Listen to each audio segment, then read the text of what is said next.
baby. Just kidding. Hope I didn't lose you there. I'm Dee Dee West. Welcome to Broken Limelight, where I'll be telling stories about true crime among celebrities like Hollywood stars and famous rock and rollers. Today I want to talk about Marvin Gaye.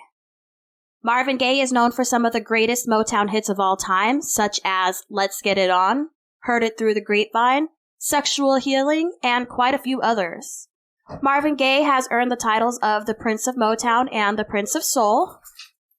So let's get right to Marvin's story. Marvin Gaye was born on April 2nd, 1939 to his parents Alberta and Marvin Gaye Sr. He was their second of 4 children. Marvin's mother, Alberta, was a domestic worker. She was known to be warm and kind and worked very hard. In fact, Marvin Sr. was known to not be able to hold a job for very long, so Alberta worked really hard cleaning people's houses. This was one of many reasons that Marvin grew to be resentful towards his father. As he grew up, Marvin and his father didn't get along, and Alberta would kind of play referee during fights between the two of them. In fact, Alberta even had her own bedroom in between Marvin and Marvin Sr.'s bedrooms. Alberta and Marvin were very close, and Marvin Sr. seemed jealous of that relationship.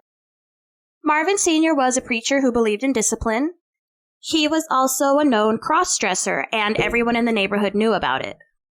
He also wasn't very shy about this. He was known to be very flamboyant. Marvin and his siblings got teased a lot for this, and also because of the fact that their last name was Gay, and it was originally spelled just G-A-Y until Marvin added an E on later. Marvin found comfort in music. He started singing in the church when he was about 5 years old. Marvin Sr. used to get bitter when all the women would pay him attention, especially when they were paying more attention to Marvin singing than they were to the sermon that Marvin Sr. was giving.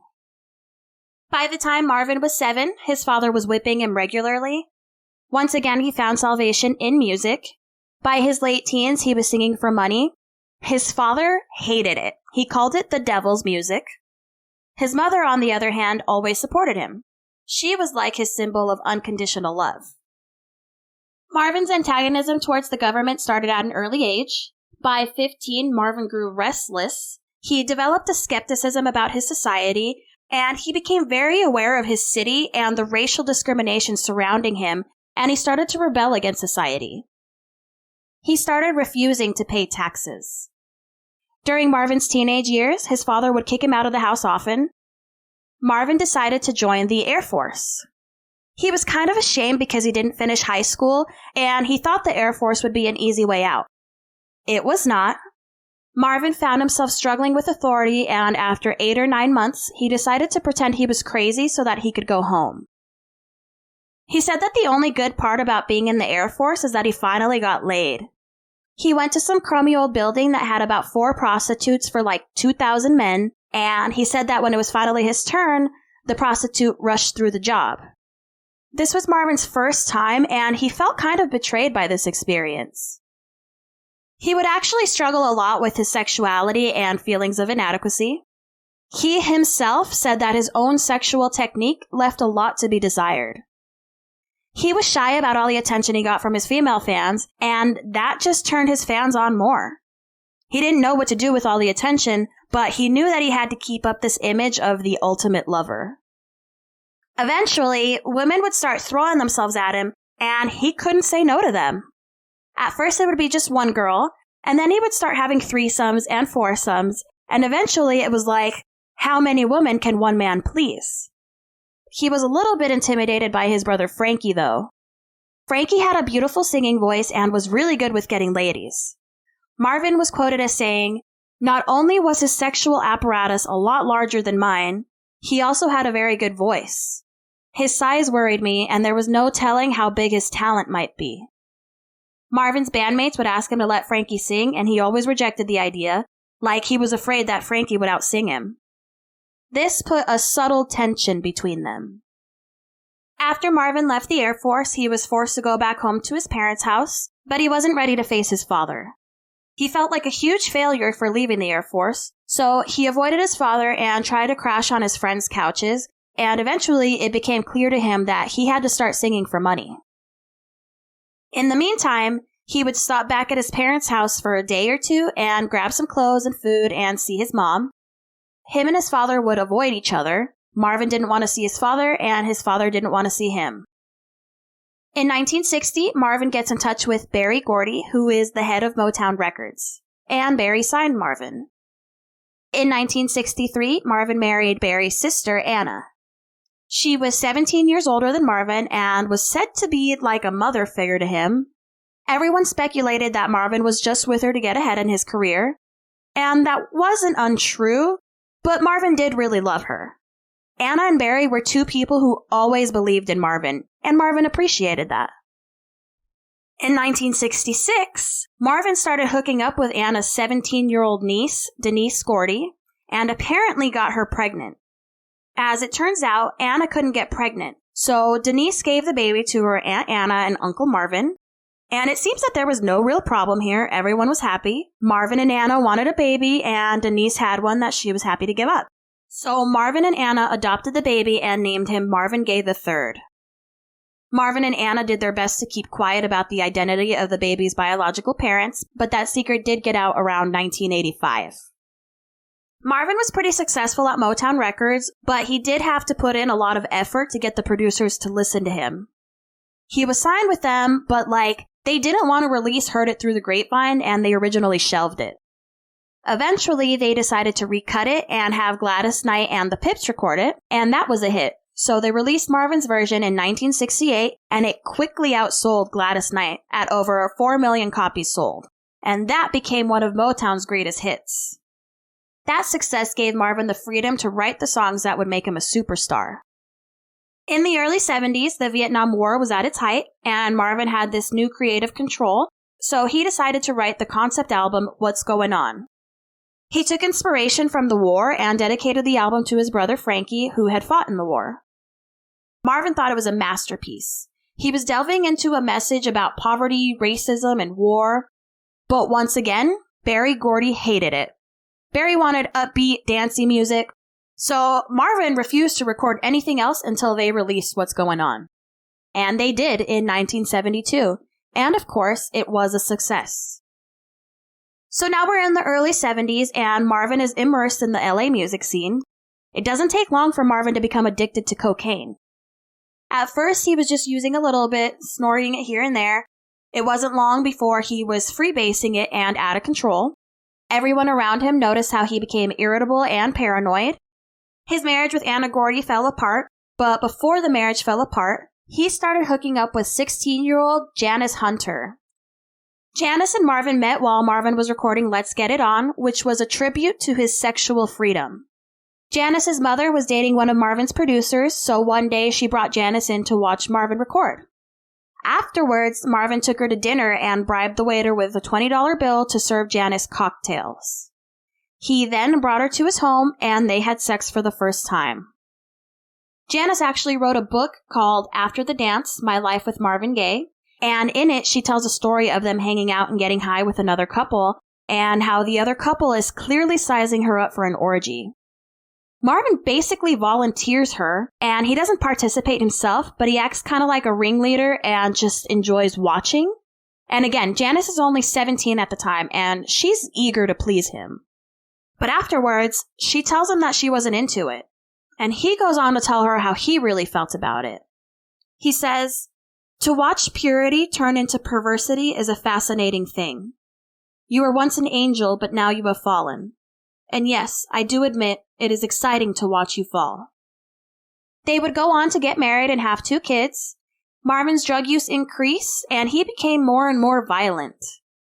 One time, he put a knife to Janice's throat and told her, "I beg you to provoke me so I can put us both out of this misery." So Janice took the kids and left. Around 1979, Marvin started to act erratically. His career had stalled, and he had been spending a ton of money on drugs. He was also running from the tax man, and at this point in his life, he's feeling really down about going through his second divorce and not being on good terms with his family. So he fell into a deep depression, and his cocaine use got worse.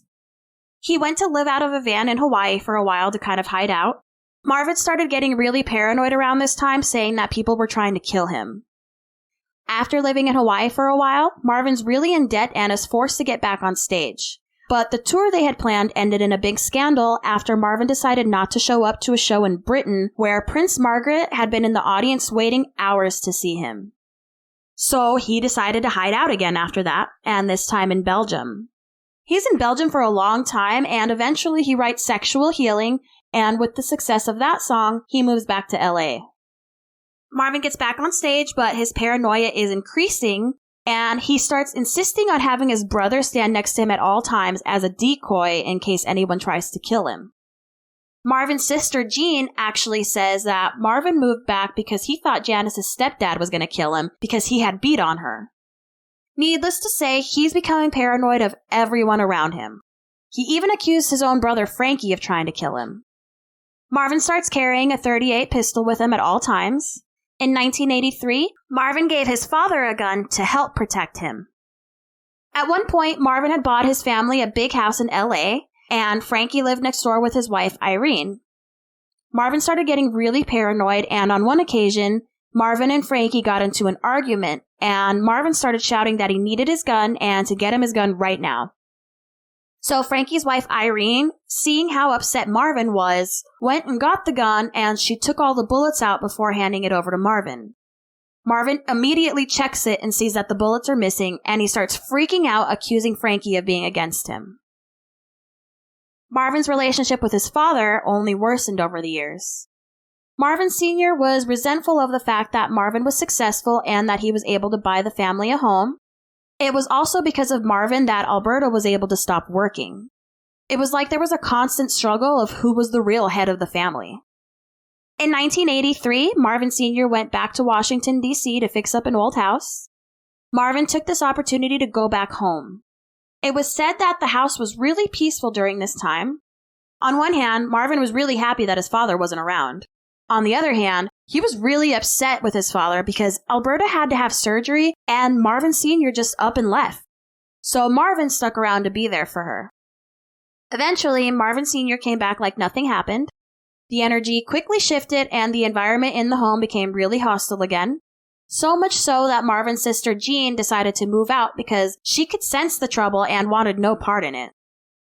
Marvin lived with his parents in the big house in LA for the last 6 months of his life. During this time, he was very depressed and he would rarely leave his bedroom or get dressed. He looked like he hadn't slept in days, and everyone said he looked like he just wanted to give up. In fact, in his last few weeks, people were starting to wonder if he was contemplating suicide. His sister Jean said that just 4 days before his death, he tried to throw himself out of a moving car. He was heavily using cocaine and had constant junkies and drug dealers coming in and out of the house. It was said that up to 20 to 30 people were coming over each day. Of course, Marvin's dad was pissed. On the morning of April 1st, 1984, Alberta and Marvin are hanging out in Marvin's room sitting on his bed. Marvin Sr. yells at Alberta from downstairs, asking her where some important insurance letter was. Marvin yelled back down the stairs that if he wants to talk to Mother, he better come upstairs and talk to her face. So Marvin Sr. comes up the stairs and starts yelling at Alberta again about the letter, and Marvin jumped in and started yelling back at him. The two of them started yelling back and forth, and Marvin starts telling him to get out of his room and shoving him, and then Marvin starts punching his father. Father goes down, and Marvin started kicking him. Marvin Sr. eventually gets up, humiliated, all respect for his authority gone. After a few minutes, Marvin Sr. came back into the room with a gun in his hand and shot Marvin. Marvin collapsed, and his father then steps forward and shoots him again at point-blank range. Irene, who lives next door, hears the gunshots. She ran next door, and Alberta collapsed into her arms, telling her, "Father shot Marvin." Marvin was shot once in the shoulder and once in the chest. His brother Frankie rushes over, but he's cautious in case Marvin Sr. decides to keep shooting. Marvin is still conscious at this point, so Irene calls the paramedics and they arrive within 10 minutes, but they refuse to come in until they know that the gun is no longer inside the house. So Irene finds Marvin Sr. and he's sitting there calmly, and she tells him that she needs to take the gun so that the paramedics can come in. So she's like, "Father, where's the gun?" And he says, "What gun?" She said it was like nobody was home. So she looks under the pillow and she finds the gun there. A good 20 minutes pass before the paramedics can get to Marvin. He died in transit to the hospital. The paramedic asked Irene, "Do you know his name?" And when she said, "It's Marvin Gaye," he looked at her and said, "You don't mean the Marvin Gaye?" And she said, "Yes." And then the paramedic started to cry. I'm going to play a clip here from David Ritz, who is Marvin Gaye's chosen biographer. This is him telling the experience of him hearing the news on the radio. I remember coming out of a baseball game on that day, on April 1st, April Fool's Day, and hearing on the radio Marvin Gaye's, father has shot and killed Marvin. And I thought to myself, that's how he's going to do it. Oh my God. That's so Marvin. That's so perversely brilliant. Marvin Gaye Sr. pleaded no contest to voluntary manslaughter and received a 5-year suspended sentence. He originally claimed that he had shot Marvin in self-defense. However, that was determined to be untrue because of the fact that Marvin took a step forward and fired a second shot after Marvin was already down. With that said, everyone agreed that it didn't make sense to stick him with a long prison sentence because his health was already deteriorating and they thought it would be a death sentence and that it wouldn't do anyone any good. This is one of those terribly tragic cases in which a young life was snuffed out, and apparently a young life which was fairly productive in the field of arts and entertainment. And under the circumstances, it seems to be agreed by everybody, including the very able and experienced investigating officers in this case, that the young man who died tragically, provoked this incident. And it was all his fault. You're free to go. The investigators believe that this would be an isolated incident and that he posed no threat to society. Alberta divorced Marvin Sr. and he passed away while living in a retirement home. Marvin Gaye remains one of the most influential musicians of all time. So that's it for today. I hope you enjoyed today's episode of Broken Limelight. If you'd like to follow me on social media, you can get updates on new episodes at facebook.com/ddwestlv. Bye!